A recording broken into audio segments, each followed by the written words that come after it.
Thanks for watching. Don't forget to like, comment, share and subscribe to Mufti Tariq Masood, famous scholar.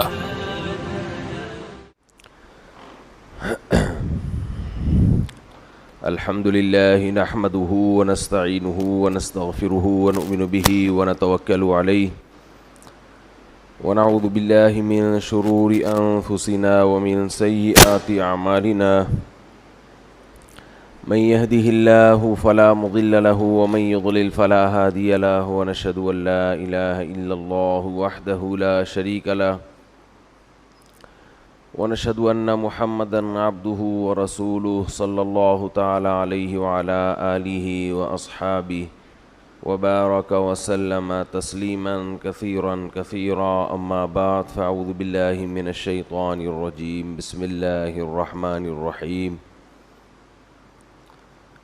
يا أيها الذين آمنوا اتقوا الله ولتنظر نفس ما قدمت لغد واتقوا الله إن الله خبير بما تعملون ولا تكونوا كالذين نسوا الله فأنساهم أنفسهم أولئك هم الفاسقون لا يستوي أصحاب النار وأصحاب الجنة اصحاب الجنت هم الفائزون۔ رمضان المبارک کا آج آخری جمعہ ہے اور گرمی بھی بہت شدید ہے۔ پورے ملک میں شاید ایسا موسم نہیں ہے جیسا کراچی میں گرم موسم چل رہا ہے۔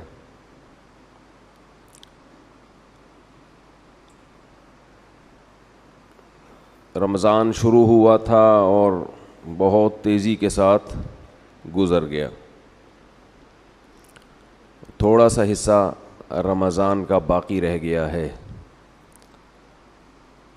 جس طرح مہینہ شروع ہو کے ختم ہوتا ہے، سال شروع ہو کے ختم ہوتا ہے، مہینے شروع ہو کے ختم ہوتے ہیں، بہت جلد وہ دن آنے والا ہے کہ ہماری زندگی کا بھی اختتام شروع ہو جائے گا، اور ایک جمعہ ایسا آئے گا ہماری زندگی میں جو ہماری زندگی کا آخری جمعہ ہوگا، اور شاید ہمیں پتہ بھی نہ چلے کہ یہ والا جمعہ ہماری زندگی میں آخری جمعہ ہے۔ جو بھی آئے گا، اقترب للناس حسابهم وهم فی غفلۃ معرضون۔ قرآن کہتا ہے لوگوں کا حساب و کتاب قریب آ رہا ہے لیکن وہ غفلت میں پڑے ہوئے ہیں۔ لاہیۃ قلوبہم، دل بھی لوگوں کے غافل ہیں۔ انسان جس چیز کو سب سے زیادہ بھولتا ہے وہ موت ہے۔ جس چیز کو سب سے زیادہ انسان بھولتا ہے اس کا نام کیا ہے؟ موت۔ حالانکہ یہ سب سے زیادہ یقینی چیز ہے، اس کو تو بالکل بھی نہیں بھولنا چاہیے۔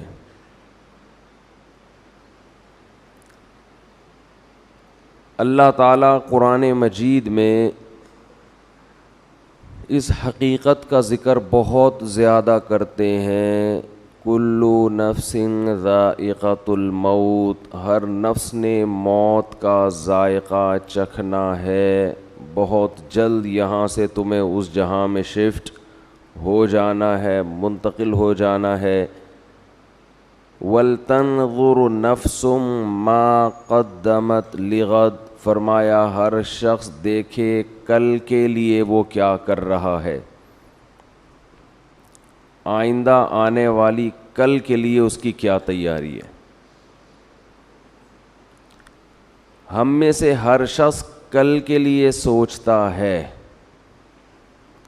مگر ہمارا کل وہ ہے جس کا ہمیں یقین بھی نہیں ہے کہ وہ ہمیں ملے گا بھی یا نہیں ملے گا۔ ہم جس کل کے لیے سوچتے ہیں، آج انویسٹ کرو کل کام آئے گا، آج بچے کو پڑھاؤ کل پڑھا لکھا بن کے ہمیں کما کے کھلائے گا، یہ جو دنیا کی کل ہے یہ یقینی نہیں ہے کہ ہوگا بھی کہ نہیں ہوگا، ہم زندہ رہیں گے کہ نہیں رہیں گے، اس محنت کا صلہ ہمیں اس دنیا میں ملے گا یا نہیں ملے گا۔ مائیکل جیکسن نے جس کل کے لیے سوچا تھا اس کل میں پوری کل اس کو نہیں ملی، کچھ مل گیا، بہت سا حصہ اس سے ضائع ہو گیا، وہ کل اس کو دیکھنی نصیب ہی نہیں ہوئی۔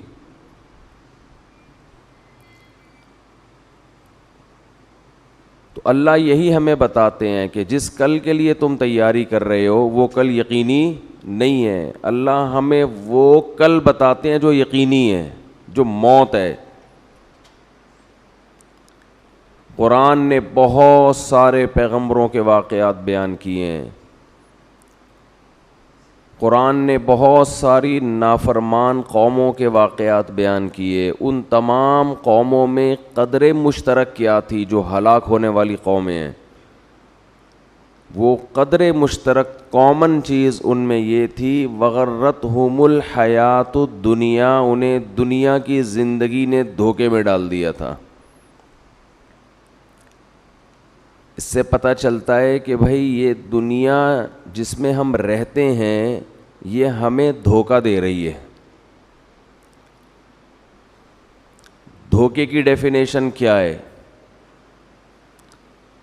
جب کوئی آپ سے وعدہ کرتا ہے اور اس وعدے کی بیس پہ آپ سے کوئی کام لے لے اور پھر عین وقت پہ اپنا وعدہ پورا نہ کرے تو آپ کہتے ہیں یہ بندہ چیٹ کر گیا ہے، یہ بندہ دھوکہ دے گیا ہے مجھے، کہتے ہیں کہ نہیں کہتے؟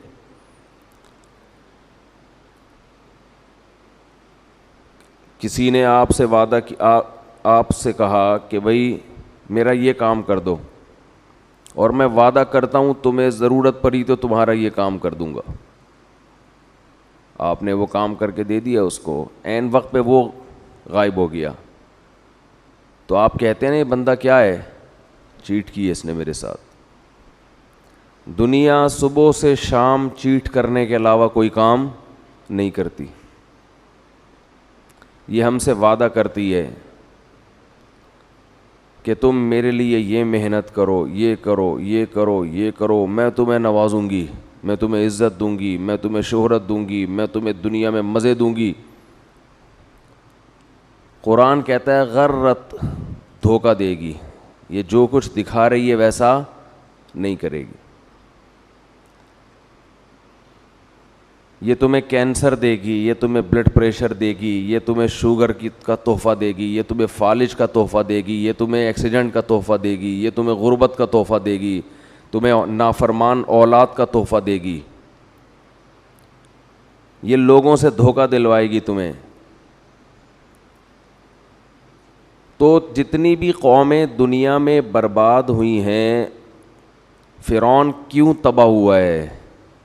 یا قوم لکم الملک المصر ظاہرین فی الارض، کہ اس خوش فہمی میں تھے کہ آج ہم زمین کے بادشاہ ہیں، زمین پر ہم غالب ہیں، یہ بھول گئے تھے کہ یہ حکومت ہم سے چھینی بھی جا سکتی ہے، زمین کا جس نے ہمیں بادشاہ بنایا وہ ہمیں بادشاہ سے غلام بھی بنا سکتا ہے۔ انسان اس ظاہر کو دیکھ کر بہت زیادہ دھوکہ کھاتا ہے اور وہ سمجھتا ہے کہ جیسا میں ہوں ویسے کا ویسا ہی رہوں گا، یہ بہت بڑی بھول ہے۔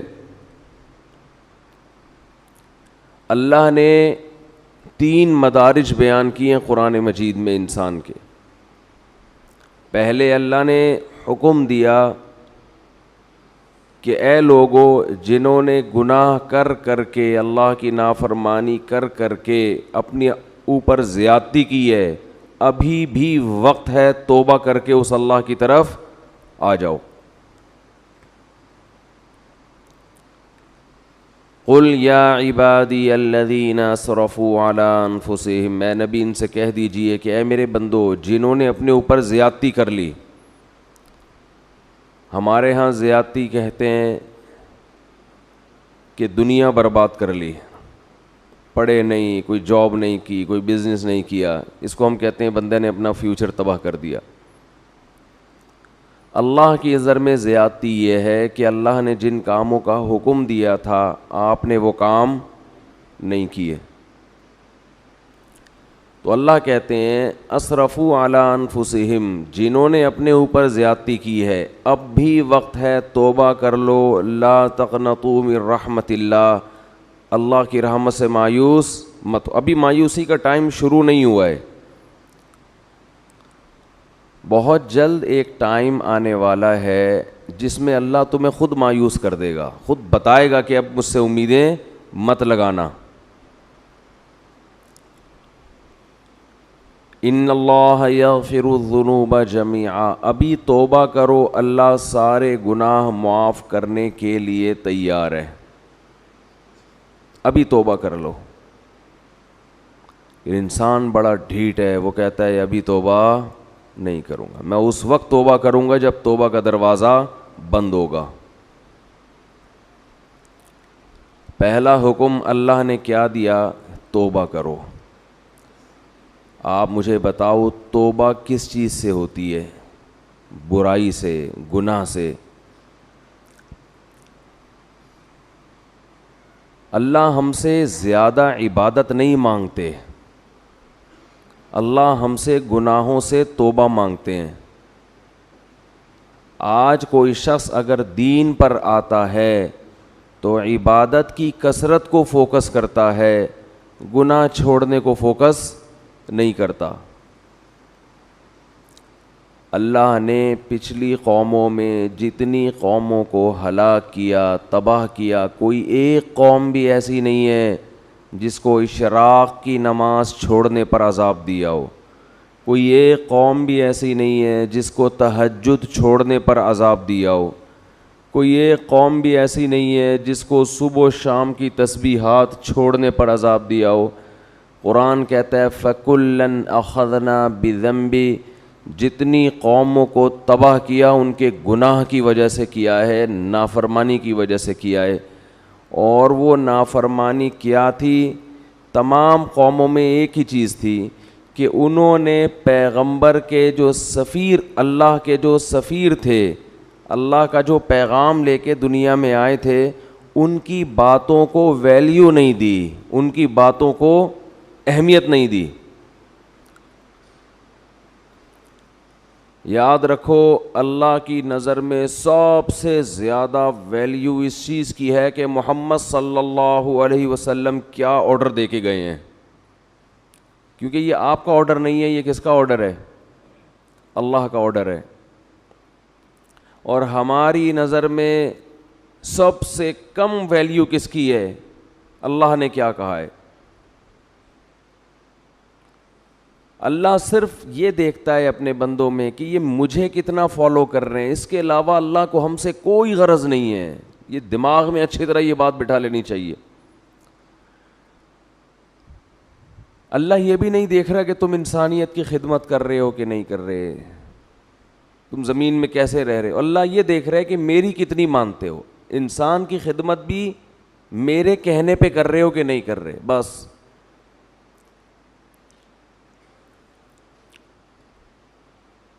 تو اللہ یہ دیکھتا ہے کہ میں نے جس چیز سے روکا اس سے رکتے ہو یا نہیں رکتے. دنیا میں خوش قسمت ترین انسان وہ ہے جو موت سے پہلے پہلے اللہ کو بھی مان لے اور اللہ کی بھی مان لے, اور یہ تکبر چھوڑ دے کہ میں نہیں مانوں گا. تو اللہ نے قرآن میں کیا فرمایا کہ اے ایمان والو, اللہ ابھی تمہیں اپنی رحمت سے مایوس نہیں کر رہا ہے, توبہ کرو. توبہ کس چیز سے ہوتی ہے؟ گناہوں سے. بہت سے لوگ دین کی طرف آنا شروع کرتے ہیں, گناہ چھوڑنے کے لیے تیار نہیں ہوتے. کون سے گناہ ہیں جن کو قرآن نے بہت اہتمام سے بیان کیا, حدیث نے بہت اہتمام سے بیان کیا. وہ گناہ آج ہمارے معاشرے میں بہت تیزی سے پھیل گئے ہیں. اس رمضان کے گزرنے سے پہلے پہلے توبہ کریں، ان تمام جرائم سے توبہ کرنی ہے۔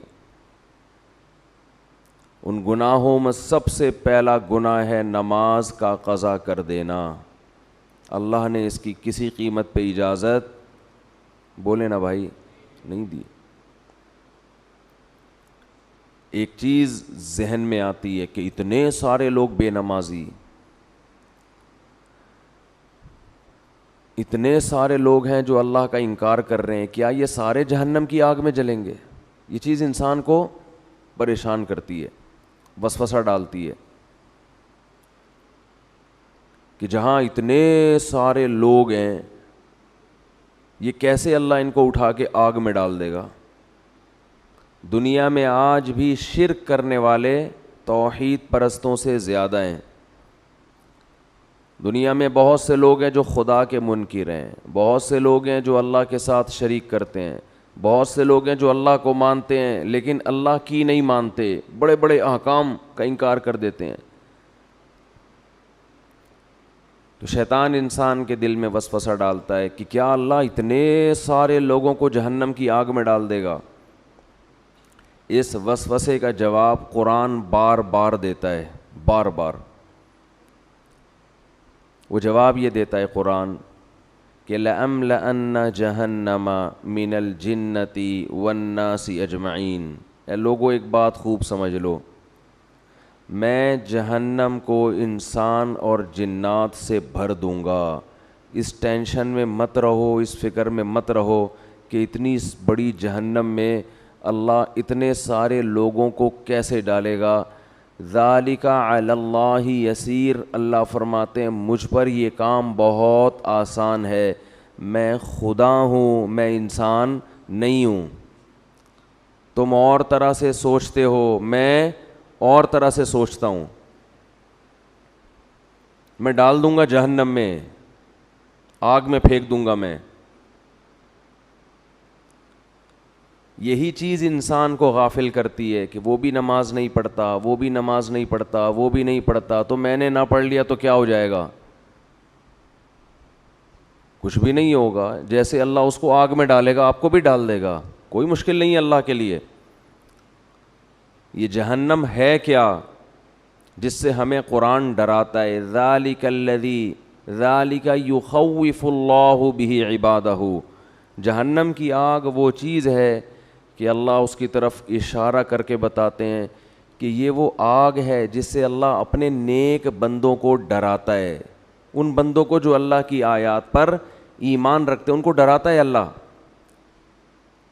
عقل مند لوگ اس آگ سے ڈر جاتے ہیں اور احمق اور بیوقوف باتیں بناتے ہیں کہ یہ کیسے ہو سکتا ہے۔ علماء کہتے ہیں کہ جہنم کی آگ اصل میں اللہ کے غضب کا اظہار ہے، اللہ کے غضب کا اظہار ہے۔ اور یہ جو اللہ نے کافر کے لیے ہمیشہ کی جہنم رکھی، اس کی وجہ بھی یہ ہے کہ اللہ کا غضب اس پہ ہمیشہ رہے گا، وہ غضب ٹھنڈا نہیں ہوگا، کیونکہ اس کے ٹھنڈا ہونے کی کوئی وجہ نہیں ہے۔ اللہ انسان کو مہلت دیتا ہے، مہلت دیتا ہے، سدھر جا سدھر جا سدھر جا، وہ نہیں سدھرتا، تو پھر اللہ کا غضب بھی لامتناہی شروع ہوتا ہے۔ اولم نعمرکم ما یتذکر فیہ من تذکر، قرآن کہتا ہے ہم قیامت کے دن ان سے کہیں گے کیا ہم نے تمہیں اتنی عمر نہیں دی تھی کہ جس میں نصیحت حاصل کرنے والا نصیحت چاہتا تو نصیحت حاصل کر لیتا، اتنا ٹائم تمہیں سوچنے کے لیے نہیں ملا تھا کیا؟ بالغ ہوتا ہے انسان، اس کے بعد بھی سوچنے کا ٹائم ملتا ہے، بہت ساری چیزوں کے لیے سوچنے کا ٹائم ملا آپ کو، بہت ساری چیزوں کے لیے، بزنس کیسے کرنا ہے، کاروبار کیسے کرنا ہے، علاج کہاں سے کرانا ہے، باپ کے ساتھ کیسے چلنا ہے، ماں کے ساتھ کیسے چلنا ہے، بیوی کے ساتھ کیسے چلنا ہے، محلے والوں کے ساتھ کیسے چلنا ہے، پولیس والا جب آئے تو اس سے کیسے بات کرنی ہے، یہ چیزیں سیکھتا ہے نا انسان۔ بہت سی چیزوں کے لیے آپ کو اللہ نے ٹائم دیا سوچنے کے لیے، سوچو بیٹھ کے۔ اللہ کہتے ہیں میں نے اتنی عمر دی تھی کہ تم میری آیتوں میں غور کرنا چاہتے, اسلام کے بارے میں غور کرنا چاہتے, اتنا ٹائم میں نے تمہیں دیا تھا کہ تم سوچ کے درست نتیجے تک پہنچ جاتے, اتنا ٹائم دیا تھا میں نے تمہیں, تو سوچتا ہی نہیں ہے. جو جس ڈگر پہ چل رہا ہے وہ چلتا, جو گانے سن رہا ہے وہ سنتا رہے گا, جو نماز چھوڑ رہا ہے وہ چھوڑتا رہے گا, جو داڑھی کاٹ رہا ہے وہ کاٹتا رہے گا, جو باپ کو ستا رہا ہے وہ ستاتا رہے گا, جو ماں کو ستا رہا ہے وہ, جس چیز کی لت پڑ گئی اس سے پیچھے ہٹنے کے لیے تیار نہیں ہے, پیچھے نہیں ہٹنے کے لیے تیار. عبادتیں بھی وہ ہو رہی ہیں جو ہمارے کلچر کا حصہ ہیں, جتنا کلچر اجازت دے رہا ہے, جتنا خاندان معاشرہ پروموٹ کر رہا ہے, اس سے زیادہ جو نہیں ہے معاشرے میں وہ چیز ہی نہیں ہے, وہ عبادت ہے ہی نہیں.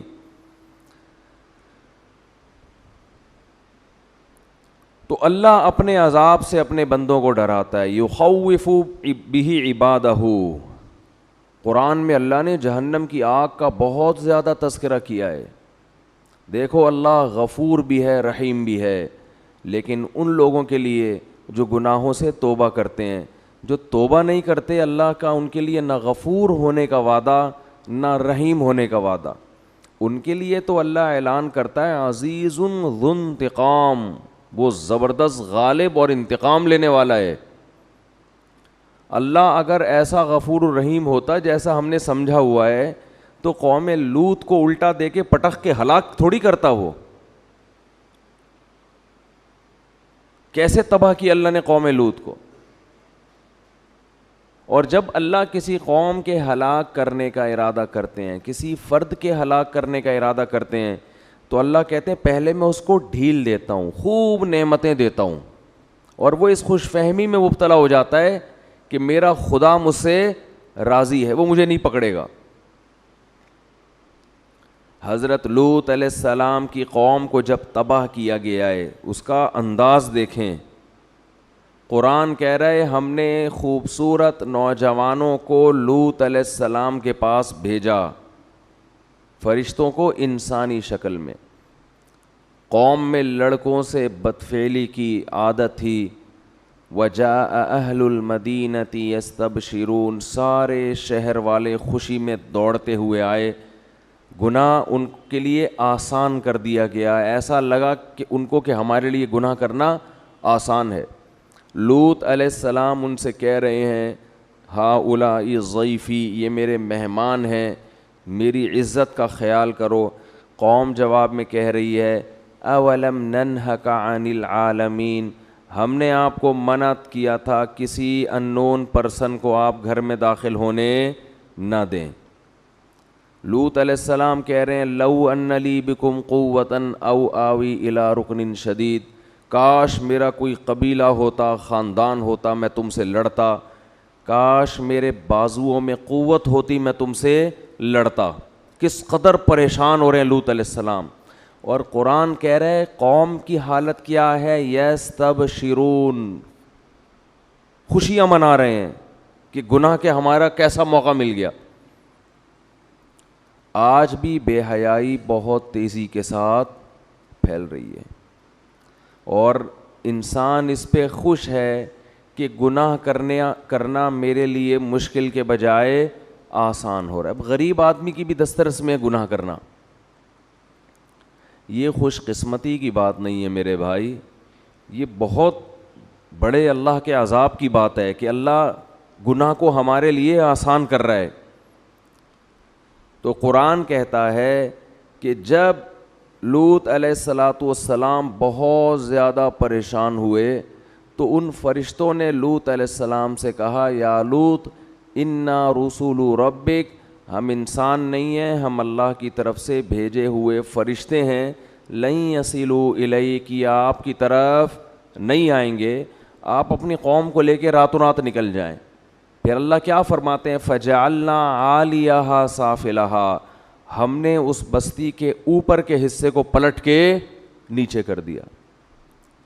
یہ بھی اللہ ہے جس کو ہم کہتے ہیں غفور بھی ہے رحیم بھی ہے, بندوں پر مہربان یہ بھی ہے, لیکن اس اللہ نے بستیوں کو بھی الٹا ہے. وہی اللہ جس کو ہم رحمان اور رحیم کہتے ہیں صبح و شام, جس کو ہم غفور الرحیم کہتے ہیں، جس کو ہم اپنے بندوں پہ بڑا مہربان کہتے ہیں، اسی اللہ نے فرعون کو جب ایک پانی میں غوطہ دیا ہے اور فرعون نے جواب میں کہا آمنت انہ لا الہ الا الذی آمنت بہ بنو اسرائیل، میں اس اللہ پہ ایمان لایا جس پر بنی اسرائیل ایمان لائی، تو اللہ کو اس پہ ترس نہیں آیا؟ وہی اللہ جس کو ہم کہتے ہیں غفور ہے، اپنے بندوں پر مہربان ہے، بہت رحمان ہے، بہت بندوں پر شفیق ہے، ماں سے 70 گنا زیادہ محبت کرنے والا، اس اللہ کو اپنی مخلوق فرعون پر اس موقع پہ ترس، بولو بھائی، نہیں آیا؟ وہ چیخ رہا ہے میں توبہ کرنے کے لیے تیار ہوں، اللہ نے کہا نہیں، آنا اب نہیں بخشوں گا، اور آئندہ اس سے بڑا عذاب آئے گا۔ اب تو یہ سمجھ رہا ہے کہ تو پانی میں ڈوب رہا ہے، یہ تو عذاب کی پہلی سیڑھی ہے۔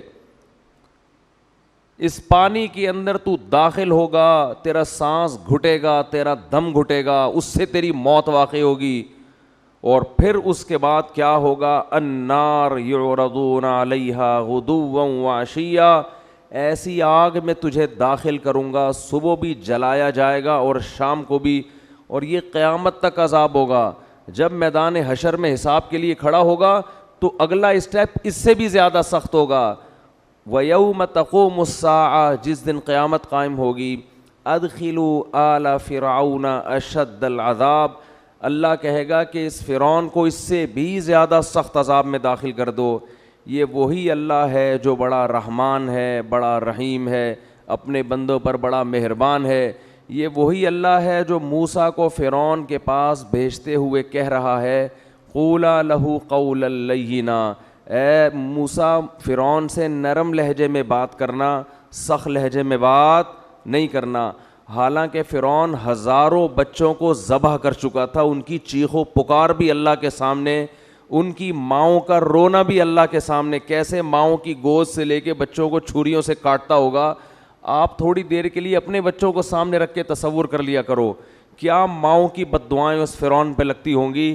مگر ایک طرف اللہ ایسا رحمان ہے کہ موسیٰ سے کہہ رہا ہے اتنے ظالم کے ساتھ بھی جب آپ نے دعوت دینی ہے، سخت لہجے میں بات نہیں کرنا، ایسا نہ ہو وہ بدک جائے آپ کی دعوت سن کے، نرم لہجے میں بات کرنا، لعلہ یتذکر، شاید توبہ کی توفیق مل جائے، شاید کوئی سیدھے راستے پہ آ جائے۔ یہ اللہ کی رحمت کا پہلو ہے کہ اس سے زیادہ رحمت کسی کی ہو نہیں سکتی۔ اتنے بڑے ظالم، اور مشرک نہیں تھا، مشرک تو دوسروں کو خدا کے ساتھ شریک کرتا ہے۔ فرعون کا جرم اتنا بڑا کہ وہ کہتا تھا انا ربکم الاعلی، میں ہوں سب سے بڑا رب، اس کائنات کا خدا میں ہوں، اور میں سب سے بڑا رب ہوں، باقی سارے مجھ سے چھوٹے ہیں۔ لیکن اللہ کی رحمت کتنی بڑی رحمت کہ موسیٰ کلیم اللہ کو کہا جا رہا ہے کہ فرعون سے سخت لہجے میں بات۔ دوسری طرف وہ پہلو بھی ہے کہ اب چیخ رہا ہے، چلا رہا ہے، لیکن اللہ کہہ رہے ہیں کہ نا نا نا نا، ابھی پانی میں غرق ہوگا، اس کے بعد آگ میں صبح و شام جلایا جائے گا، اور قیامت جب قائم ہوگی تو جہنم میں اس سے بھی زیادہ سخت عذاب میں تجھے ڈالوں گا۔ اور پھر قرآن کہہ رہا ہے وَإِذْ يَتَحَاجُّونَ فِي النَّارِ، ہم تمہیں مستقبل کی بات بتاتے ہیں، ایک وقت ہوگا یہ فرعون اپنے لاہو لشکر کے ساتھ جہنم کی آگ میں یہ چیخ رہے ہوں گے اور کہہ رہے ہوں گے فَيَقُولُ الضُّعَفَاءُ لِلَّذِينَ اسْتَكْبَرُوا، ان کے جو کمزور لوگ تھے، جو اپنے حکمرانوں کی مان کے چلا کرتے تھے اللہ کی نافرمانی میں، وہ کہہ رہے ہوں گے اِنَّا كُنَّا لَكُمْ تَبَعًا، فرعون اور اس کے درباریوں سے کہیں گے دنیا میں ہم تمہیں فالو کیا کرتے تھے، ہم تمہاری اتباع کیا کرتے تھے، اِنَّا كُنَّا لَكُمْ تَبَعًا، ہمارا کوئی کام دنیا میں اٹکا کرتا تھا تو تمہارے پاس فائل جمع کرایا کرتے تھے کہ ہمارا یہ اٹکا ہوا کام کرا دو۔ تو کیا انتم مغنون عنا نصیبا من النار، ہم تم سے یہ نہیں کہہ رہے کہ اس جہنم کی آگ کو ہم سے ہٹوا دو، یہ تمہارے بس میں نہیں ہے، اس آگ کا کچھ حصہ ہم سے کم کروا دو، کچھ حصہ ہم سے کم کروا دو۔ اللہ کی پناہ مانگنی چاہیے اس آگ سے، کچھ حصہ اس آگ کا ہم پہ ٹھنڈا کروا دو۔ وہ جواب میں کہیں گے انا کل فیہا، ہم اگر اس آگ سے باہر ہوتے تو شاید تمہاری فریاد سن کے کم کرواتے. جس آگ میں تم جل رہے ہو ہم بھی اسی آگ میں تمہارے ساتھ جل رہے ہیں, تو ہم کیسے کم کروا سکتے ہیں؟ یہ بھی اللہ ہے جس کو ہم صبح و شام رحمان اور بولو بھائی رحیم کہتے. آج اللہ کا خوف ختم, ہر گناہ کیا جا رہا ہے, اللہ غفور رحیم ہے. گانے سنے جا رہے ہیں, اللہ بخشنے والا ہے. زنا کیا جا رہا ہے, اللہ بخشنے والا ہے. انٹرنیٹ پر فحش بیہودہ فلمیں صبح و شام دیکھی جا رہی ہے, اللہ بڑا غفور رحیم ہے. وہ بخشنے پر آئے گا تو ایسا ہی بخش دے گا. اس نے کب کہا ہے کہ میں ایسے ہی بخش دوں گا بھائی؟ کون سی آیت میں لکھا ہوا ہے, کون سی حدیث میں ہے؟ باپ کے ساتھ اونچی آواز سے بات ہوتی ہے اور اولاد اس خوش فہمی میں ہوتی ہے کہ اللہ بولو بخش دے گا. جس باپ اور ماں کا یہ احترام بتایا گیا کہ اگر نماز پڑھ رہے ہو تو ان کی پکار پہ نماز توڑ کے جواب دو, اس باپ اور ماں کو گھر میں ستایا جاتا ہے. باپ جب تک جوان ہو تو اس کو اولاد نچوڑتی ہے, جب بوڑھا ہو گیا اب کسی کام کا نہیں ہے اس کو ستاتے ہیں بڑھاپے میں. بہت ہو رہا ہے گھروں کے اندر. شوہر جب تک کام کا ہو عورت اس کو نچوڑتی ہے, جب بڈھا ہو گیا تو بیٹوں کے ساتھ مل کے اس کو ستاتی ہے. بہت ہو رہا ہے گھروں میں, بہت دیکھا ہے ہم نے گھروں میں. جب تک جوان تھا کما رہا تھا ٹھیک ہے, اب چونکہ ریٹائر ہو گیا اب بیوی کے کسی کام کا نہیں ہے, تو نافرمان عورت کیا کرتی ہے, اپنے بیٹوں کے ساتھ مل کے اپنے شوہر کو بولتے کیوں نہیں بھائی ستاتی ہے. ٹھیک ہے سب نہیں ہوتی لیکن ہوتی بھی ہیں. ایسی جگہ آپ کا نکاح ہو گیا کہ لڑکی کے پیچھے کوئی پوچھنے والا نہیں ہے, تو خوف نہیں ہے, تو ایسے لوگ ایسی کمزور عورت پہ ظلم کرنا شروع کر دیتے ہیں یہ سوچ کے کہ کوئی پوچھنے والا نہیں ہے. قرآن کے الفاظ دیکھو, وَإِذَا الْمَوْءُودَةُ سُئِلَتْ بِأَيِّ ذَنبٍ قُتِلَتْ. اللہ نے قیامت کی ہولناکیوں کا عجیب نقشہ کھینچا ہے. اِذَا الشَّمْسُ كُوِّرَتْ, انداز دیکھیں قرآن کا, بات کیا چل رہی ہے, قرآن ایک دم کیا ٹاپک لے آتا ہے. اِذَا الشَّمْسُ كُوِّرَتْ, ایک دن آئے گا یہ سورج بے نور ہو جائے گا. اِذَا الشَّمْسُ كُوِّرَتْ وَإِذَا النُّجُومُ انْكَدَرَتْ, ستارے بے نور ہو جائیں گے. وَإِذَا الْجِبَالُ سُيِّرَتْ, پہاڑ اپنی جگہ سے ہٹ جائیں گے. وَإِذَا الْجِبَالُ سُيِّرَتْ, اِذَا الشَّمْسُ كُوِّرَتْ وَإِذَا النُّجُومُ انْكَدَرَتْ وَإِذَا الْجِبَالُ سُيِّرَتْ وَإِذَا الْعِشَارُ عُطِّلَتْ وَإِذَا الْوُحُوشُ حُشِرَتْ وَإِذَا الْبِحَارُ سُجِّرَتْ. قرآن ہولناکیاں بیان کر رہا ہے, سمندروں میں آگ لگ جائے گی, پہاڑوں کو اپنی جگہ سے ہٹا دی, جو کچھ تمہیں نظر آ رہا ہے یہ سارا الٹا ہو جائے گا, یہ سارا نظام. آگے قرآن کیا کہتا ہے, وَإِذَا الْمَوْءُودَةُ سُئِلَتْ بِأَيِّ ذَنبٍ قُتِلَتْ, جس دن زندہ دفن کی ہوئی بچی سے پوچھا جائے گا بتا تجھے کس جرم میں قتل کیا گیا تھا. اب آیتوں میں آپ کو بظاہر کوئی مناسبت نظر نہیں آئے گی. ادھر پہاڑ کی بات ہو رہی ہے کہ جگہ سے ہٹا دیا جائے گا, ادھر سمندر کی بات ہو رہی ہے کہ اس میں آگ لگا دی جائے گی, ادھر 10 ماہ کی گابن اونٹنیوں کی بات, اشار و تلت, اونٹنی جو 10 ماہ کی گابن ہوتی ہے نا, عرب کے ہاں سب سے قیمتی مال ہوتا تھا کہ ابھی یہ بچہ جننے والی ہے. اللہ فرماتے ہیں اس کا مالک اس کو اپنے حال پہ چھوڑ دے گا. ایسی وحشت, کہاں اونٹنی, کہاں پہاڑ, کہاں سورج, کہاں چاند. اور قرآن فوراً کیا کہتا ہے, جس دن زندہ دفن کی ہوئی بچی سے پوچھا جائے گا بتا تجھے کس جرم میں قتل کیا گیا. انسان حیران ہوتا ہے, پہاڑ کے ہٹنے کی بات, سمندروں کے جلنے کی بات, سورج اور چاند کے بے نور ہونے کی بات, اس میں زندہ بچی کا تذکرہ کیسے آ گیا, اس کا کیا آپس میں لنک ہے؟ یہ ٹاپک اللہ نے اچانک چینج کیوں کر دیا؟ یہ کیسا عجیب ٹاپک ہے نا. اللہ کہہ رہا ہے سورج چاند ختم, سمندروں میں آگ لگ جائے گی, قیمتی مال لوگ بھول جائیں گے, اور زندہ دفن کی ہوئی بچی سے پوچھا جائے گا بتا تجھے کس جرم میں قتل کیا گیا. کوئی ٹاپک میں مناسبت ہے؟ ایک بات سمجھانے کے لیے نا, قرآن کا اصل ہدف یہ سمجھانا تھا کہ ایک دن آئے گا کہ جس باپ نے اپنی معصوم بیٹی کو بیٹی ہونے کی وجہ سے دفن کیا، اللہ اس بچی کو عدالت کے کٹہرے میں کھڑا کر کے پوچھے گا بتا تیرا جرم کیا تھا؟ بچی کہے گی یہ جرم تھا کہ تو نے مجھے بیٹی بنایا ہے، بیٹا نہیں بنایا۔ اللہ اس کے باپ کو جہنم کی آگ میں ڈالے گا۔ تو قرآن یہ بتا رہا ہے کہ جیسے سورج کبھی بے نور نہیں ہوتا لیکن بے نور ہو جائے گا، بڑے بڑے پہاڑ، دنیا میں ہر چیز اپنی جگہ سے ہلتی ہے سوائے پہاڑوں کے، وہ لاکھوں ہزاروں سال سے ایک ہی جگہ قائم رہتے ہیں۔ دنیا میں ہر چیز میں آگ لگتی ہے مگر پانی میں آگ نہیں لگتی۔ تو اللہ یہ سمجھا رہے ہیں کہ دنیا میں ہر ایک پہ مقدمہ چلتا ہے مگر اس پہ جس کا کوئی پیچھے پوچھنے والا ہو۔ جو معصوم بچی جس کے لیے اس کا باپ مقدمہ کرتا، اگر وہ باپ ہی اس کو قتل کر کے زمین میں ڈال دے، اس بچی کا پیچھے پوچھنے والا کوئی نہیں ہے۔ تو جو خدا سورج کو بے نور کرے گا، حالانکہ سورج کبھی بے نور نہیں ہوتا، جو خدا پہاڑوں کو اپنی جگہ سے ہٹا دے گا، حالانکہ پہاڑ اپنی جگہ سے کبھی بھی نہیں ہلتے، جو خدا سمندروں میں آگ لگا دے گا، حالانکہ سمندروں میں آگ نہیں لگتی، وہ خدا ایسا مقدمہ چلائے گا جس کا مقدمہ دنیا میں کبھی کسی نے اس کا تصور نہیں کیا ہوگا۔ وہ مقدمہ کیا کہ بچی کو کھڑا کر کے کہے گا کہ تیرے لیے کبھی کوئی مقدمہ کرنے والا ہو نہیں سکتا تھا، کیونکہ جو مقدمہ کرتا وہی تیرا قاتل ہے۔ تو آج جیسے سورج بے نور ہو رہا ہے اور سمندروں میں آگ لگ رہی ہے اور پہاڑ اپنی جگہ سے ہل رہے ہیں، آج یہ بچی کھڑی ہو کر اپنے باپ کے خلاف مقدمہ کرے گی اور میں اس کی پکار کو سنوں گا اور اس مظلوم کا ساتھ دوں گا قیامت کے دن۔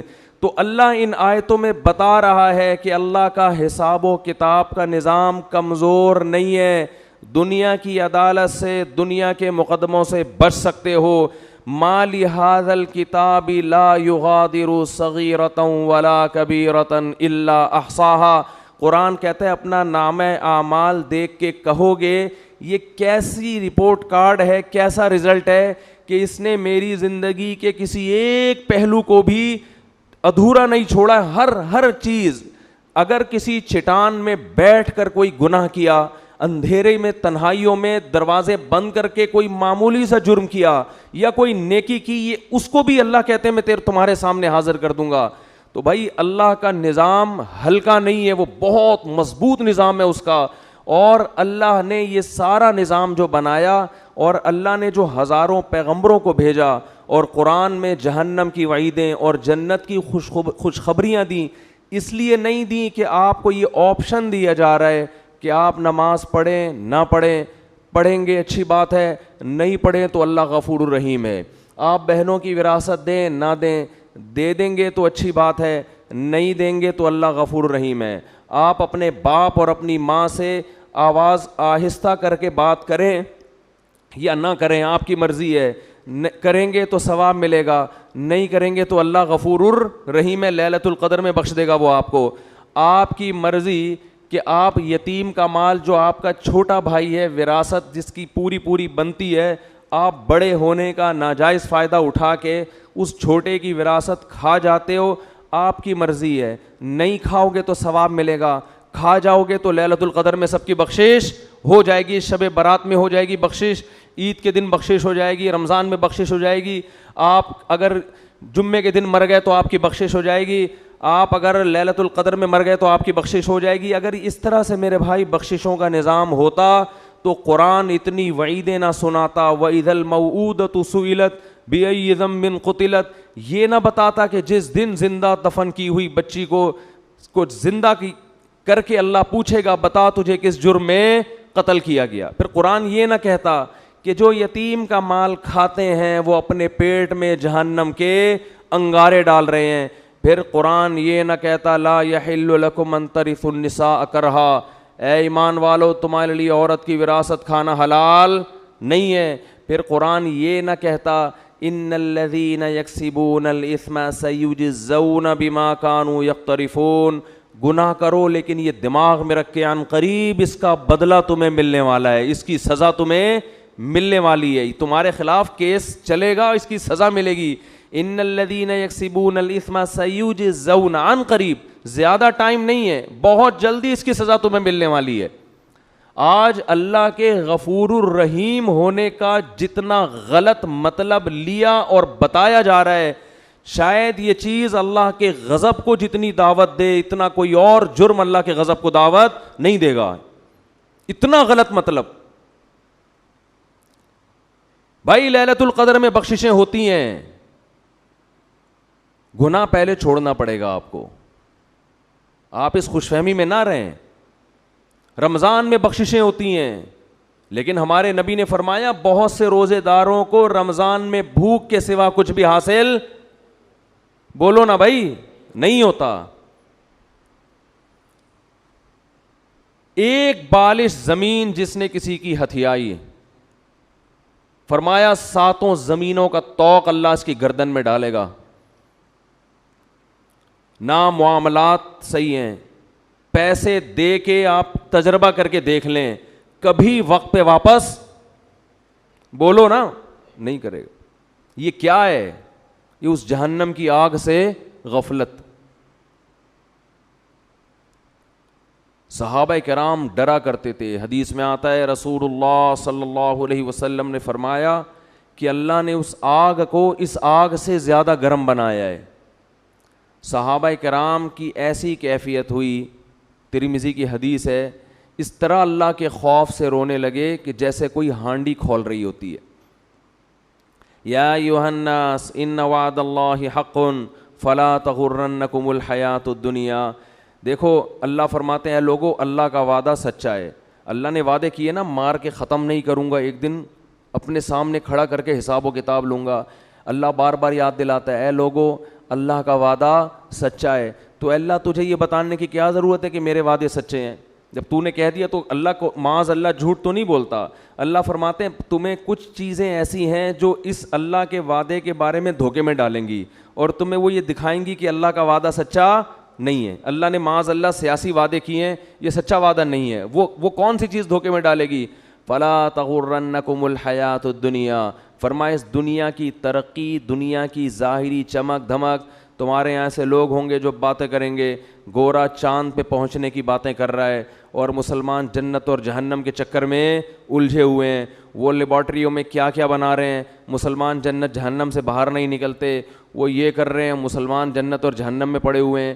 اللہ فرماتے ہیں دنیا کی جو زندگی ہے جس نے کافر کو دھوکے میں دیا, یہی زندگی کس کو دھوکہ دے گی؟ یہی تمہیں دھوکہ دے گی. اس زندگی میں جب تم ترقی کی جتنی قسمیں دیکھو, چاند پہ پہنچنے کی, مریخ پہ پہنچنے کی, خلائی سیاروں سے چھلانگیں لگانے کی, اس دنیا میں ایک چیز غور کر لینا, اس کے آگے موت ہے جو اس ساری ترقی کو چند سیکنڈ اور منٹوں میں خاک میں ملا کے رکھ دے گی. یہ ایسی ترقی ہے جو ورلڈ ٹریڈ سینٹر جیسی عمارت کو چند گھنٹوں میں زمین بوس کر دیتی ہے. اس لیے اس میں ترقی کرنا, مگر اس ترقی کو اصل مت سمجھنا, اور اس دنیا سے دل مت لگا کے اللہ سے غافل نہ ہو جانا. تو یہ بہت بڑا فالٹ ہے اس دنیا کے اندر, اور یہ فالٹ سمجھ میں اس وقت نہیں آتا, اس وقت تک جب تک خود اپنے اوپر بھگتتا نہیں ہے انسان. جس پر جب تک موت آتی نہیں ہے نا, اس وقت تک اس کی سمجھ میں موت, جو موت کو اپنی آنکھوں سے نہیں دیکھتا نا, اس وقت تک اس کی سمجھ میں موت آتی نہیں ہے, اس وقت تک نہیں آتی. وہ اٹکا رہے گا, اس کا دل پلاٹوں میں, گاڑیوں میں, بنگلوں میں, دولت میں اٹکا رہے گا. حتیٰ کہ کینسر کا مریض ہوگا نا, ڈاکٹر کہہ دیں گے 6 مہینے رہ گئے ہیں, مگر دل دنیا سے اس کا بھی نہیں نکلے گا, وہ پھر اسی میں لگا رہے گا. ایسے پیشنٹ ہم نے دیکھے ہیں, ڈاکٹر نے کہہ دیا 6 مہینے رہ گئے, 7 مہینے رہ گئے, 8 مہینے رہ گئے, لیکن ان کا خیال یہ کہ ابھی ہم اتنے آرام سے نکلنے والے نہیں ہیں یہاں سے. ان کی پہ بھی غفلت. بھائی تم تو توبہ کر لو. قرآن کے الفاظ دیکھیں, قرآن کہتا ہے وَلَوْ رُدُّوا لَعَادُوا لِمَا نُهُوا عَنْهُ. کتنے لوگ ایسے ہوں گے کہ جب جہنم کی آگ کو اپنی آنکھوں سے دیکھیں گے تو اللہ سے کہیں گے ایک دفعہ دنیا میں بھیج دے. اللہ کہتے ہیں کہ یہ ایسے بدبخت لوگ ہیں کہ اگر اللہ نے ان کو دنیا میں بھیجا تو یہ جو جرم کر رہے تھے نا وہی دوبارہ کرنا شروع کر دیں گے. یہ اسی امید پہ کریں گے کہ شاید کل میں توبہ کر لوں, شاید کل میں توبہ کر لوں. راتوں کو اپنی دعاؤں میں اللہ سے جہنم کی آگ سے پناہ مانگنے کا معمول بنائیں. یہ چیز آج ہماری زندگیوں سے نکل گئی ہے. والذین آمنوا مشفقون منہا, فرمایا کافر مانگتا ہے کہ کہاں ہے وہ جہنم, کہاں ہے وہ آخرت, دکھاؤ مجھے. فرمایا اور مومن اس سے خوف کرتا ہے, اس سے ڈرتا ہے, مطالبہ نہیں کرتا. تو اللہ نے قرآن میں کیا کہا؟ لَأَمْلَأَنَّ جَهَنَّمَ, میں بھر دوں گا انسانوں سے اور جنات سے جہنم کو. اللہ کے لیے یہ إِنَّ ذَلِكَ عَلَى اللَّهِ يَسِيرٌ. پھر قرآن یہ بھی کہتا ہے کہ اللہ پر یہ کام مشکل نہیں ہے. یہ کیوں کہا اللہ نے کہ اللہ پہ یہ کام مشکل نہیں ہے؟ ظاہر ہے جس نے آسمانوں اور زمینوں کو بنایا, ساری کائنات کو بنایا, اس کے لیے کیا مشکل ہے کسی کو یہاں سے اٹھا کے وہاں پھینک دے. لیکن اللہ یہ لفظ اس لیے بیان کرتا ہے کہ تمہیں ایسا لگتا ہے کہ اللہ ایسا نہیں کر سکتا. اتنے سارے انسانوں کو کیسے ڈالے گا؟ کیا اس کا دل نہیں ہے؟ کیا اس کو رحم نہیں آئے گا؟ اس لیے اللہ نے فرمایا کہ نہیں آئے گا رحم. یہ تم خوش فہمی میں مبتلا ہو کہ مجھے جتنا رحم آنا تھا مجھے آ گیا ہے. یہ رحم ہی تو ہے. کتنی کتنی مہلت دیتا ہے وہ, بار بار توبہ کا موقع دیتا ہے. 1000 بار بھی گناہ کیا, 1000ویں بار توبہ کرو گے اسی طرح قبول کرے گا جیسے پہلی دفعہ توبہ قبول کی تھی. یہ رحم ہی تو آیا تھا. اب تم یہ چاہ رہے ہو کہ وہ اتنا رحیم بن جائے کہ آپ جو مرضی کرتے رہو وہ بخشتا رہے تمہیں. اس خوش فہمی میں مبتلا ہونے کی ضرورت, بولو بھائی, نہیں, ایسا نہیں. ام نجعل المتقین کالفجار. انداز دیکھیں قرآن کا. قرآن کہہ رہا ہے کیا تم یہ سمجھتے ہو کہ نیک اور برے لوگوں کا انجام سیم کر دوں گا؟ دیکھو یا تو آخرت میں جنت ہے یا جہنم, تیسری کوئی جگہ نہیں ہے انجام کے اعتبار سے, تیسری کوئی جگہ نہیں. یا تو ادھر یا بولے نا بھائی, تیسری کوئی جگہ نہیں ہے. تو اللہ فرماتا ہے اگر میں نے سبھی کو بخشنا ہے تو اس کا مطلب جو بیچارے گناہوں سے بچ رہے ہیں وہ بے وقوف ہیں پھر نا, یہی مطلب ہوا نا. وہ تو پاگل ہیں, وہ رمضان کے روزے رکھ رہے ہیں, وہ راتوں کو اللہ کے سامنے کھڑے ہو کر پناہیں مانگ رہے ہیں اللہ سے, وہ مالی معاملات میں حرام سے بچتے ہیں, ان کے دل میں میرا خوف ہے, وہ مجھے خوش کرنے کے لیے غریبوں کو کھلاتے ہیں.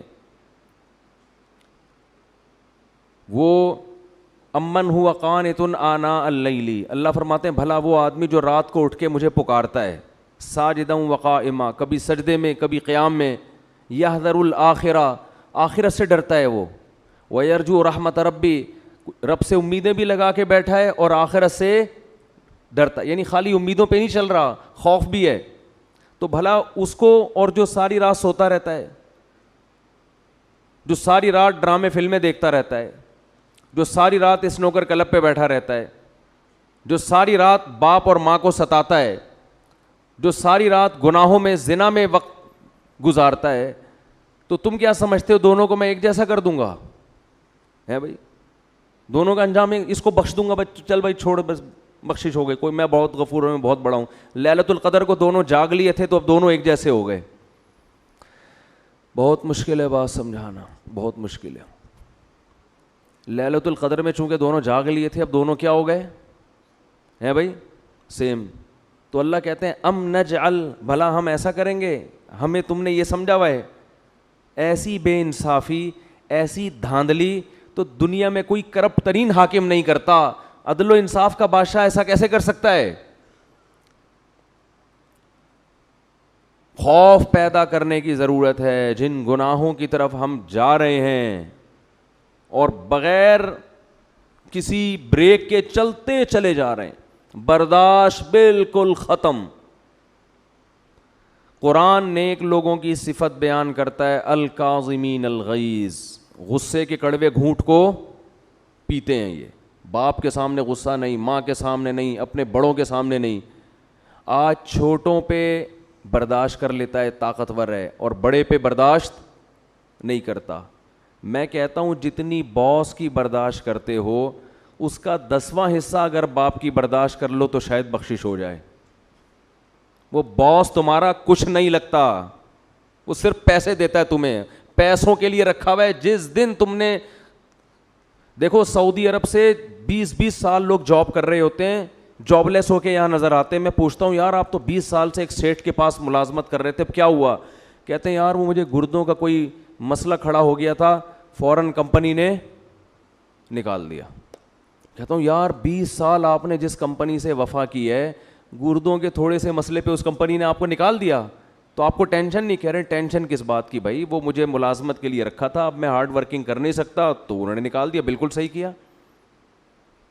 باس نے مجھے کہا کہ ریزائن دے دیں آپ, میں نے دے دیا ریزائن. جنہوں نے اپنے مفاد کے لیے رکھا ہوا ہے, جہاں آپ کو کوئی بیماری ہوئی فوراً آنکھیں انہوں نے پھیر لیں, ان کے ساتھ تو ایسی وفا ہے یار. 20 سال میں کبھی باس سے ایک دفعہ بھی پھڈے کی نوبت, بولو نا, 20 سال میں ایک دفعہ بھی باس سے پھڈے کی نوبت نہیں آئی. اور جو باپ آپ چاہے لنگڑے ہو, لولے ہو, اندھے ہو, کاڑے ہو, بہرے ہو, فالج زدہ ہو, وہ باپ آپ کو کبھی گھر سے کبھی نہیں نکالے گا گھر سے.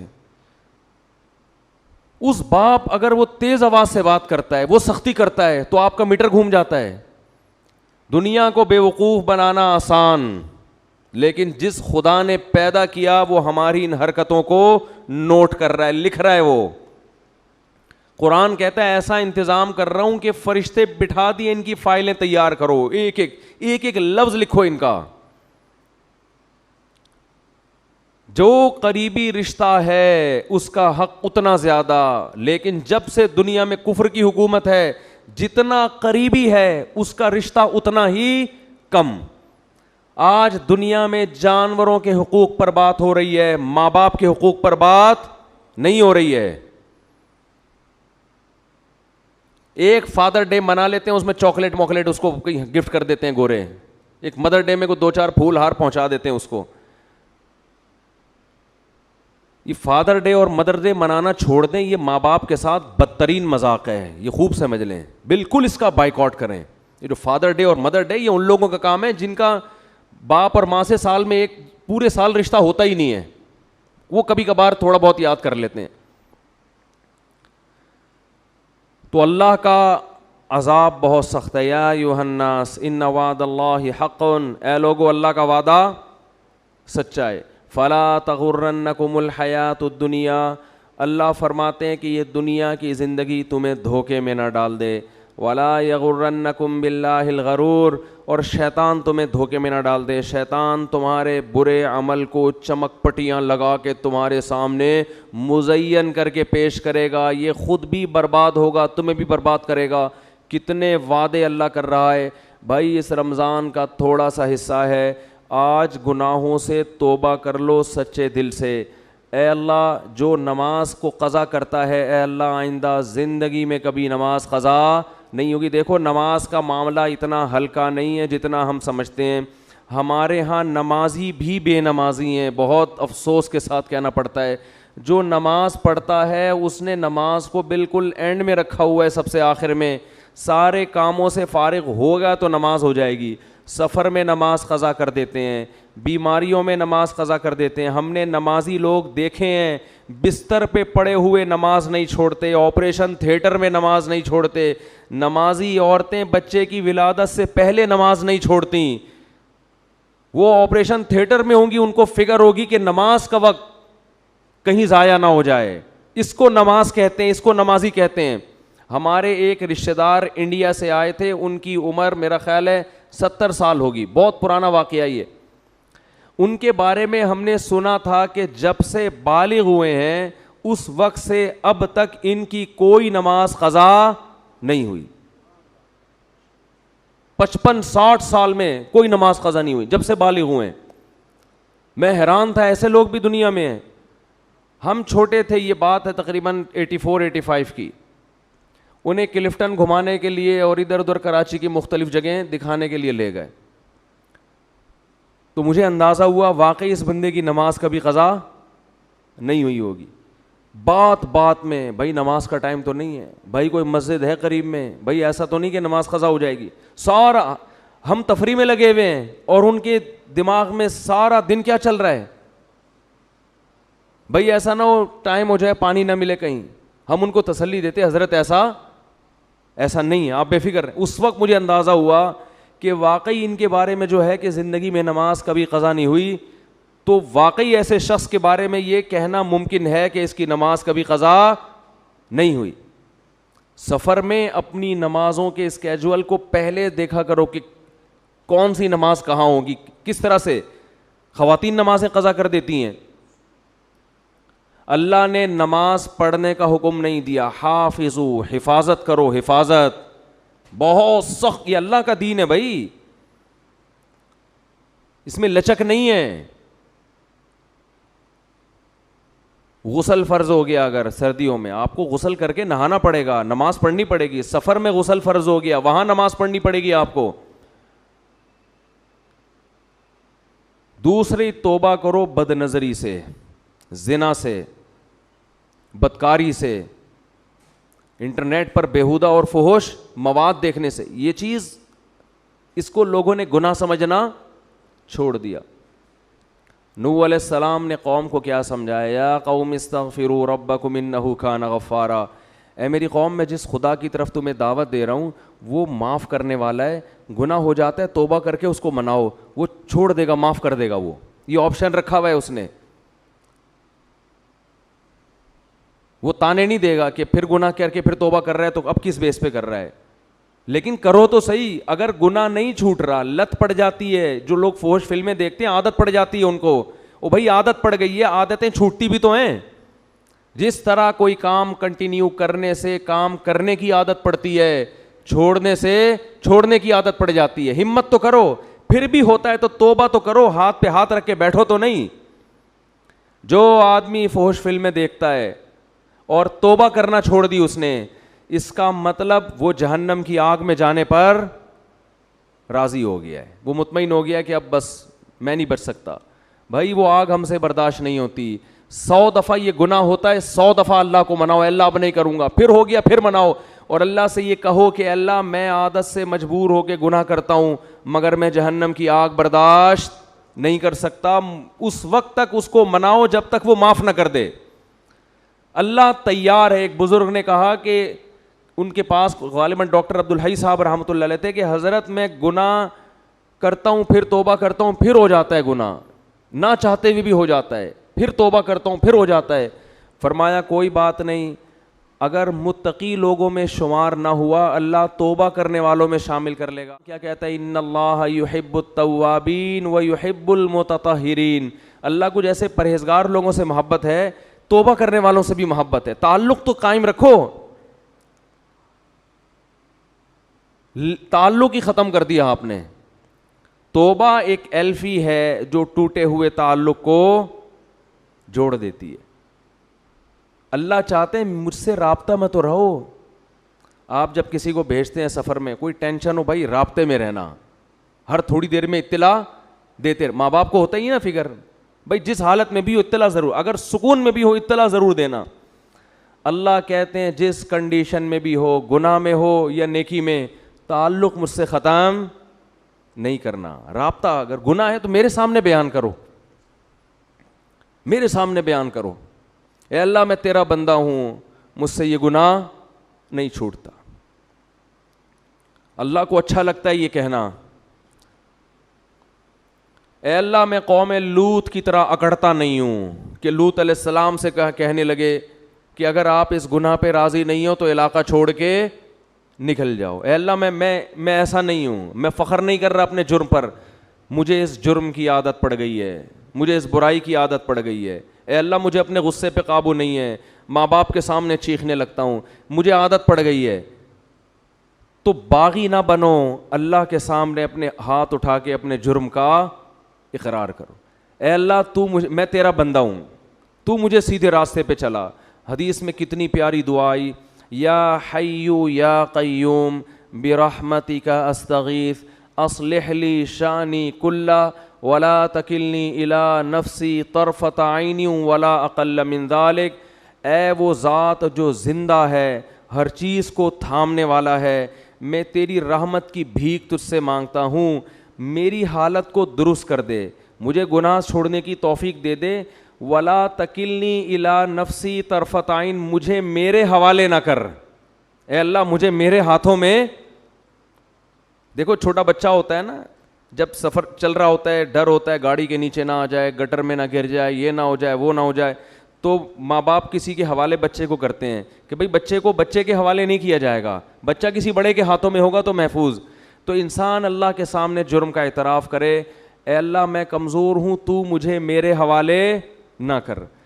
کتنی دیر کے لیے حوالے نہ کر؟ طرفۃ عین, اے اللہ 24 گھنٹے میں ایک پلک جھپکنے کے میں جتنا ٹائم لگتا ہے نا, اتنے ٹائم کے لیے بھی تو مجھے میرے حوالے نہ کر. ولا اقل من ذالک, اس سے کم ٹائم کے لیے بھی تو مجھے میرے حوالے نہ کر, کیونکہ اگر تو نے مجھے میرے حوالے سیکنڈ کے کروڑویں حصے کے لیے بھی کر دیا تو مجھے اپنے اوپر اعتماد نہیں ہے, میں اس میں تیری نافرمانی کروں گا, میں اس میں اپنی جان پر ظلم کروں گا. 24 گھنٹے تو مجھ پر گرفت رکھ.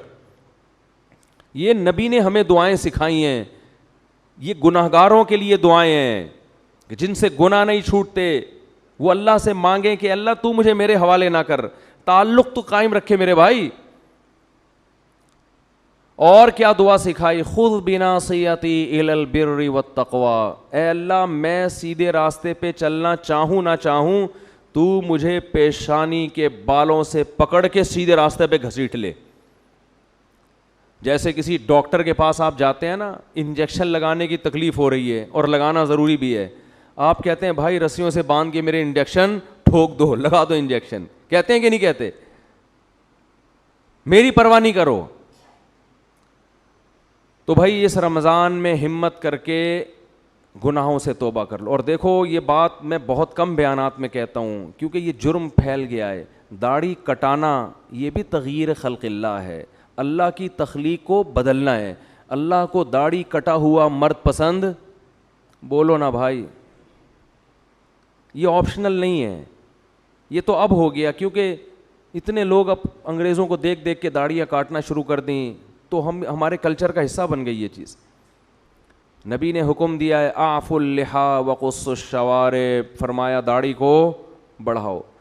میں نے خود اپنی آنکھوں سے یہودی دیکھے ہیں بڑی بڑی داڑھیوں والے, بڑے ماڈرن یہودی, بڑے ترقی یافتہ, لیکن داڑھی اتنی بڑی. بہت سے یہودی دیکھیں, کیوں؟ اتنی تحریف کی ہے یہ تورات اور انجیل میں, اس کے باوجود آج بھی تورات سے وہ داڑھی والی آیتیں نہیں نکال سکتے. آج بھی تورات میں لکھا ہے کہ اللہ نے موسیٰ کو کوہ طور پہ بلا کے کہا کہ اپنی قوم سے کہہ دیں کہ داڑیاں مت کاٹیں, کہہ دیں اپنی قوم سے. کتنی تحریف کی نا اپنے مذہب میں انہوں نے, لیکن وہ بھی غامدی کی طرح, غامدی جیسے نہیں بن سکے کہ داڑھی نکال دیں اسلام سے اور کہیں وہ تو کلچر کا حصہ تھی. اللہ کوہ طور پہ حضرت موسیٰ کو بلا کے کلچر کی وجہ سے کہے گا کہ داڑیاں رکھواؤ ان کو. اور کتنا بڑا اللہ کا حکم ہے, اللہ ایسا ہی نہیں کہہ رہا, کوہ طور پہ موسیٰ کو بلا رہا ہے, کلیم اللہ کو.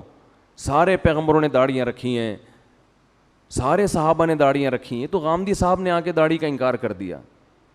فیصلہ کر لو, ایک طرف صحابہ ہیں, ایک طرف پیغمبر ہیں, ایک طرف تورات ہے, ایک طرف قرآن ہے. قرآن صراحتاً داڑھی کا ذکر نہیں کرتا, لیکن وہ یہ کہتا ہے کہ شیطان نے کہا تھا کہ میں لوگوں کی فطرت تبدیل کروں گا. اللہ نے عورت کو چہرے پہ بال نہیں, عورت کو سر پہ بال دیے ہیں. کتنے بڑے بال عورتوں کے ہوتے ہیں, اس کے لیے بال موڑنا جائز ہے عورت کے لیے؟ بولو نا بھائی.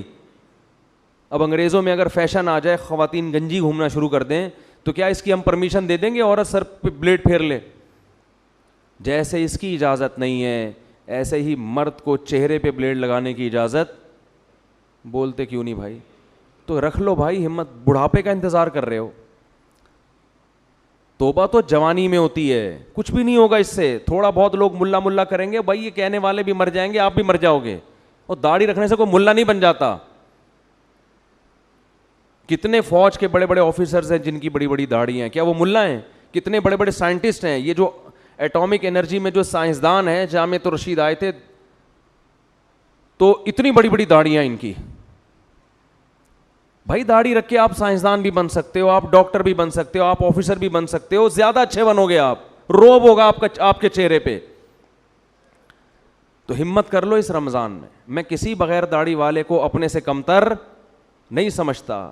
بھائی ہماری داڑھی ایک ظاہری حلیہ, اندر اللہ ہی جانتا ہے. ہو سکتا ہے کوئی گناہ ہو جس کی وجہ سے داڑھی والے کو اللہ بخش دے اور ہمیں نہ بخش دے, اللہ بچا کے رکھے سب کو, لیکن جرم کو تو جرم ہی کہا جائے گا نا. وہ لوگوں کی رعایت میں لوگوں کو خوش کرنے کے لیے اس کو تبدیل تو نہیں کر سکتے ہم. یہی تو یہود کا جرم تھا کہ وہ حکام بیان کرتے جس پہ لوگ خوش ہوتے. جو برائی معاشرے میں پھیل جاتی, یہود کے علماء اس پہ ڈسکس نہیں کرتے کہ پبلک ناراض ہو جائے گی. تو اللہ کا حکم ہے, ہمت کر لو. اور یہ فضول باتیں, داڑھی رکھ کے میں یہ گناہ کروں گا تو لوگ کیا بولیں گے, داڑھی بدنام ہوگی, پھر تو اسلام کا نام ختم کر دو بھائی. مسلمان تو 2 نمبر ہی کرتے ہیں بہت سے, بدنام تو اسلام ہوتا ہے. اب اس کا حل یہ نہیں ہے کہ اسلام چھوڑ دو, اس کا حل یہ ہے کہ 2 نمبر ہی چھوڑ دے آدمی. وہ ایک آدمی نے بوڑھی ماں کی فضیلت سنی کہ بوڑھی ماں کو اگر ذرا سا بھی تکلیف پہنچائی تو اتنا بڑا عذاب اور یہ اور وہ, اس نے جا کے اماں کو ہی قتل کر دیا. اس نے کہا بھائی یہ تو فل ٹینشن ہے, عذاب کا ذریعہ ہے یہ. تو داڑھی انسان کو سینما گھر کی لائن میں لگنے سے روکتی ہے, داڑھی انسان کو برے کاموں سے روکتی ہے. تو آپ نے کیا کہا کہ جو چیز روکنے والی تھی اسی کو اڑا دیا آپ نے, اسی کو اڑا دی. ہمارے کتنے دوست ہیں کہتے ہیں ہم نے جب داڑھی رکھی تو سینما گھر کی لائن سے واپس ہوئے, شرم آ رہی تھی. ایک ہمارے دوست نے داڑھی رکھی, مجھے اپنا واقعہ سنا, کہہ رہے مجھے فلمیں دیکھنی اور سینما گھروں میں جا کے دیکھتے تھے وہ.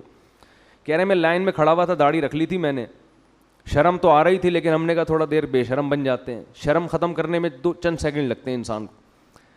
کہہ رہے پھر لوگ مجھے مڑ مڑ کے دیکھ رہے تھے, یہ ملا یہاں کیا کر رہا ہے. کہہ رہا مجھے اتنی غیرت آئی, میں نے کہا نکل بھائی, یہ تیرا کام نہیں ہے یہاں پہ, چھوڑ یار. لوگ بھی بول رہے ہیں, دل تو نہیں چاہ رہا تھا کہہ رہے ہیں چھوڑنے کا, لیکن شرم کی وجہ سے نکل گیا میں. یہ غنیمت ہے, ورنہ الٹا کام کرتے ہیں کہ یار اس کی وجہ سے لوگ تانے دے رہے ہیں تو داڑھی ہی کو کاٹ دو. تو ہمت کر لو خواتین, ہمت کر کے اس رمضان میں توبہ کر لیں لیلۃ القدر کے آنے سے پہلے پہلے. جی ٹھیک ہے, ٹھیک ہے. 29 کو ہمارے ہاں ختم قرآن ہے, ٹھیک ہے نا. تو ختم قرآن میں لوگوں کو دعوت دینا یہ بھی کوئی ایک بدعت سا ہی عمل لگتا ہے مجھے. تو بس اطلاع دے دی, آنا ہے آئیں, نہیں آنا نہیں آئیں. خواتین کے لیے بھی انتظام ہے. یہ جو دعاؤں میں لوگوں کو دعوت دے دے کے بلایا جاتا ہے نا, یہ عمل بھی مجھے ٹھیک نہیں لگتا. تو ہو سکتا ہے ہمارے 29 کو دعا نہ ہو سکتا ہے آج رات ہو جائے, ہو سکتا ہے کل ہو سکتا ہے ہو بھی جائے, ہو سکتا ہے نہیں بھی ہو. دعا کبھی بھی پروگرام کے تحت بولو نہیں ہوتی کہ بھئی اب تو اشتہار لگے ہوئے ہوتے ہیں ہمارے ہاں, رو رو کے دعائیں مانگی جائیں گی. بھائی یہ کیا ڈرامے شروع کر دیے اللہ کے بندو, کیا ڈرامے بازی ہو رہی ہے. اس کو بھی انٹرٹینمنٹ کا ذریعہ بنا لیا دعا کو. میں نے جب پہلی دفعہ ختم قرآن کیا نا تو 29 کو ختم کرنا تھا ہم نے. تو جہاں پہلے میں پڑھاتا تھا تراویح, تو ہمارے استاذ تھے, ان کی مسجد میں پڑھا رہا تھا. تو انہوں نے مجھے آ کے کہا 28ویں روزے کو کہا آج ہی ختم کر دو.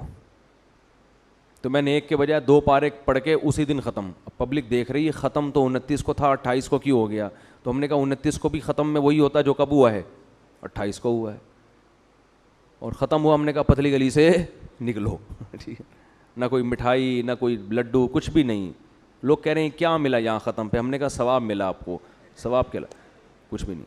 تو دعا کو بھی نا بعض جگہوں پہ ایک انٹرٹینمنٹ کے ذریعے, جیسے وہ ایک مشہور فنکار ہیں, وہ ٹی وی میں ایک پروگرام کے تحت رو رو کے دعائیں کرایا کرتے تھے. اب تو شکر ہے چھوڑ دیا انہوں نے یہ کام.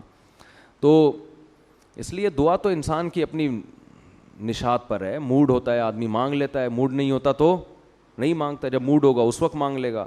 تو اس میں جو یہ اس طرح دعوتی پروگرام چل رہے ہیں نا, بینر لگ لگ کے ہمارے یہاں رو رو کے دعائیں, یہ بھی مجھے ایک انٹرٹینمنٹ کا ایک ذریعہ لگتا ہے اور کچھ بھی نہیں ہے یہ. تو دعا مانگیں, اللہ نے حکم دیا ہے دعائیں مانگنے کا, جب موڈ ہو مانگ لیں. کوئی پروگرام نہیں ہونا چاہیے اس کا باقاعدہ. سمجھتے ہیں کہ نہیں سمجھتے, جن چیزوں کا اللہ نے پروگرام کا حکم دیا, جمعہ کا ایک پروگرام ہے اسلام میں, باقاعدہ ایک ٹائم ہے, اس میں لوگ جمع ہوں گے, اجتماعی عبادت ہوگی. تراویح کا ایک پروگرام ہے اسلام میں, اجتماعی عبادت ہوگی, اعلان ہوگا اتنے بجے تراویح. دعاؤں میں اجتماعیت اتفاق سے ہو جائے تو ٹھیک ہے, اس کے لیے پبلک کو جمع کر کے بلانا, اس کا نبی اس کے دور میں کوئی ثبوت نہیں ملتا. ایک ہوتا ہے نا لوگ آئے ہوئے ہیں تو چلو دعا بھی کر لو, یہ تو ٹھیک ہے, اس کے لیے اسپیشل اجتماع کرنا کہ ہمارے یہاں اتنے بج کے اتنے منٹ پہ رو رو کے دعائیں ہوں گی, تمام احباب سے شرکت کی درخواست ہے. اب سارے لوگ باقاعدہ رونے کے پروگرام کے تحت آئے ہوئے ہیں اور امام مجبور ہے, نہیں رویا تو بھاڑ میں گیا میں, لوگ بولیں گے ٹائم ضائع کیا ہمارا.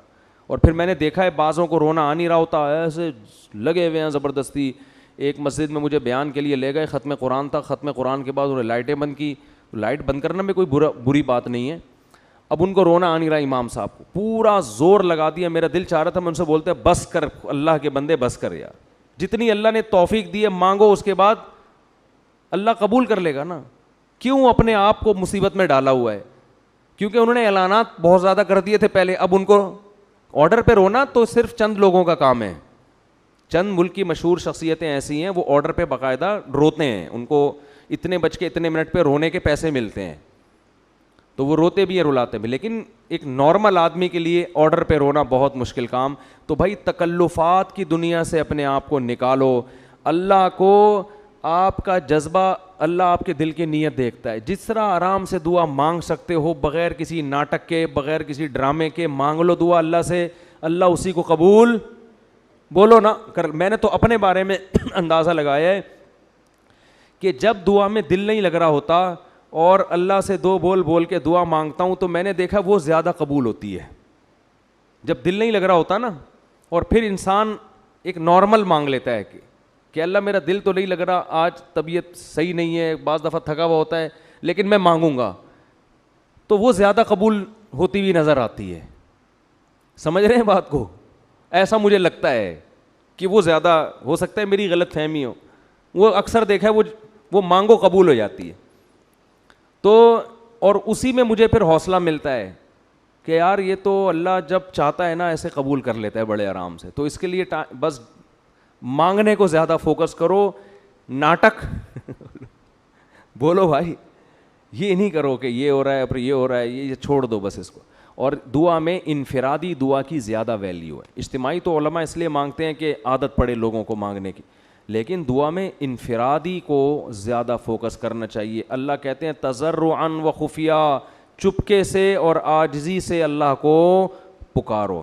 اللہ تعالیٰ سمجھنے کی عمل کی توفیق عطا فرمائے اور گناہ چھوڑنے کی. تو یہ گناہ تو سمجھ میں آ گئے نا بھائی, توبہ کر لیں ان تمام گناہوں کو چھوڑنا. اور اگر کوئی نہیں چھوٹ رہا تو مایوس نہ ہو, کوشش تو کریں نا.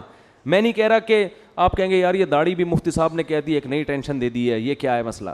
یار ہمت کر لو تھوڑی سی, اللہ سے یہی مانگ لو کہ اللہ مجھے توفیق دے دے.